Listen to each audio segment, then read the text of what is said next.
রংপুরের গঙ্গাচড়া উপজেলায় জ্বালানি তেল সংগ্রহকে কেন্দ্র করে যানজটের সৃষ্টি হয়েছে। সোমবার গঙ্গাচড়া উপজেলার গুরুত্বপূর্ণ সড়কগুলোতে এমন চিত্র দেখা যায়।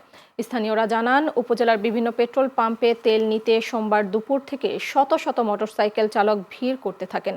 বিশেষ করে পাম্প সংলগ্ন এলাকায় বাইকারদের দীর্ঘ সারির কারণে প্রধান সড়কগুলোতে যান চলাচল প্রায় স্থবির হয়ে পড়ে। এতে করে যাত্রীবাহী যানবাহন সহ সাধারণ পথচারীদের চরম ভোগান্তিতে পড়তে হয়।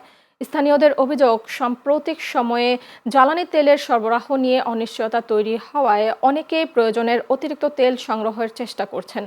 ফলে একসঙ্গে বিপুল সংখ্যক মোটরসাইকেল চালক পাম্পমুখী হচ্ছেন, যা যানজটের প্রধান কারণ হিসেবে দেখা হচ্ছে।